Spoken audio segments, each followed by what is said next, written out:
Hey guys, welcome back to SamTube, and I'm back with another video. Actually, it's been a long time I have made one video, so there was some problem. So I think from now I can be regular.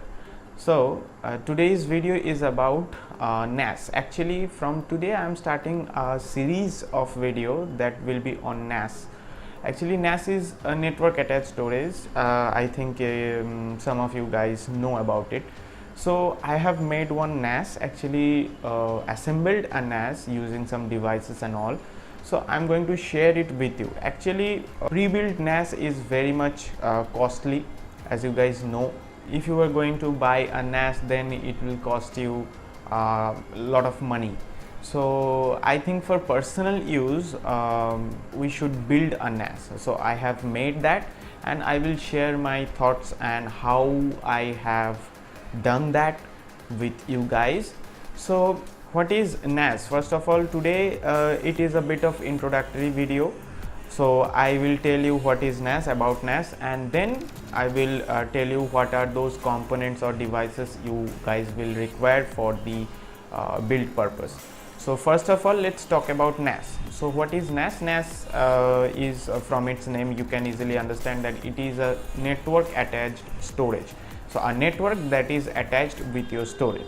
So what it does, if you store your data on that NAS, so in that way excuse me, so in that way you can access your data from any of your device, like from your computer, from your phone, and from your smart TV, also from your tablet, let's say from your laptop, whatever you can connect. If you are connected with that network, let's say you are running a Wi-Fi network, a full Wi-Fi network at your home.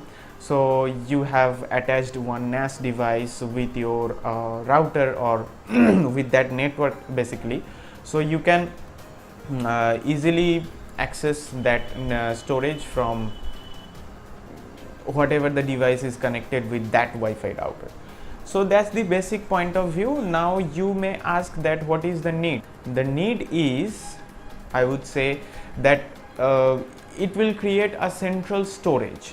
Not only you can access your data from your home, if you are outside your home, then also you can access your data from your central server. So let's say you have downloaded one movie on your mobile phone, I mean smartphone, and you want to watch it on your laptop or PC. So what you have to do, you have to transfer it in your laptop or PC. So for that you can use USB device, I mean like pen drive or something else, or you can directly transfer it via USB. So if you have a NAS and if you have downloaded it and or transferred it on your NAS, then you can access the same file from your PC and from your phone or laptop also.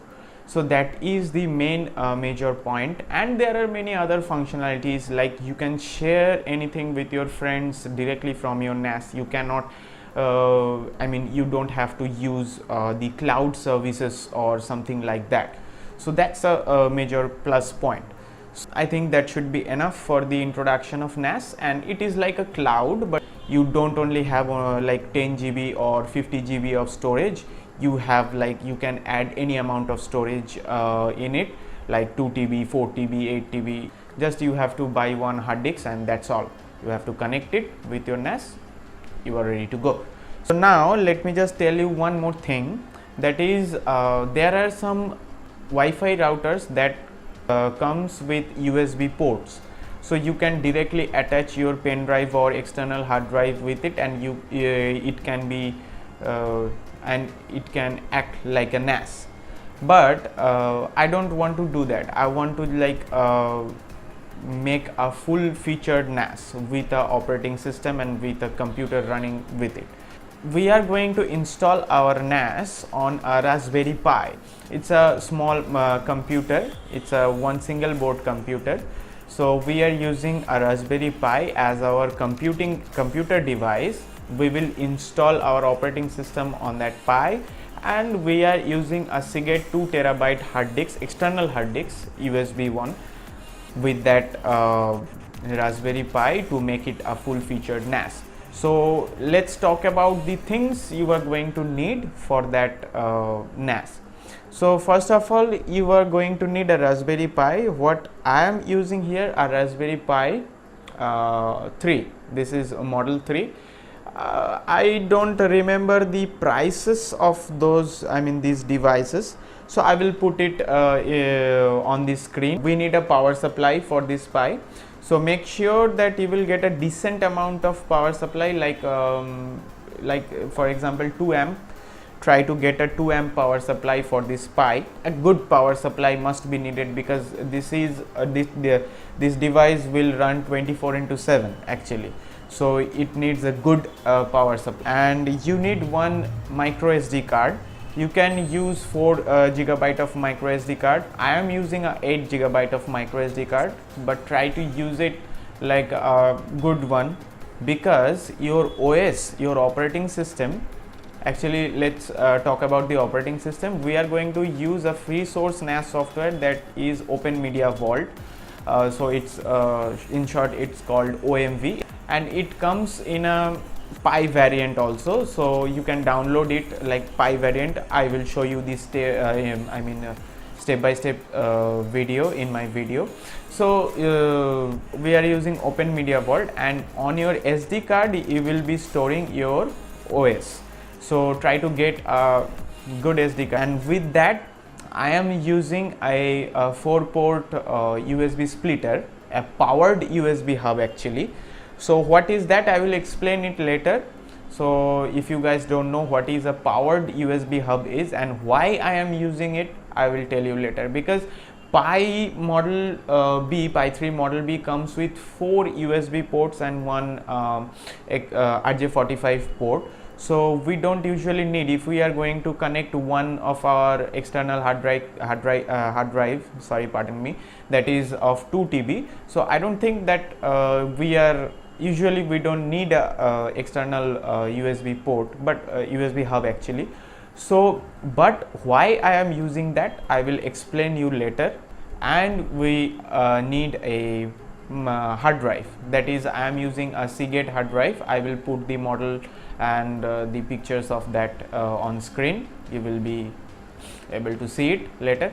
So I don't remember the model number. Basically it's been a long time I have set it up, so I am just explaining you the method. So that's the thing you guys need, and you need one RJ45 cable, and of course you should have a Wi-Fi router with which you can connect your Raspberry Pi. This will be your mother device for the NAS, and we are going to connect it with the Wi-Fi router, and our hard drive will be connected with this. So that's the main setup, and we need the micro SD card to install the OS on it. So that's the main setup, and the devices we are going to need, you can see a list over here, and I will put the links of those devices in the description box below, so you can check them out. And the overall cost we will calculate later on, that if we are going to save some money using this method instead of buying a full featured a compact NAS device. I think it's enough for today, and in our next video we will see that how can we connect those devices together, and what will be the procedure of installation of the operating system on the SD card, and how can we set up our NAS for the first time. So that's it for now. Hope you guys will enjoy the video and you can learn something new. So if you are planning for a NAS, and so you can try this method also. So that's it for now, and stick with me for the upcoming videos that will be interesting enough. So that's it. Have a nice day. Take care.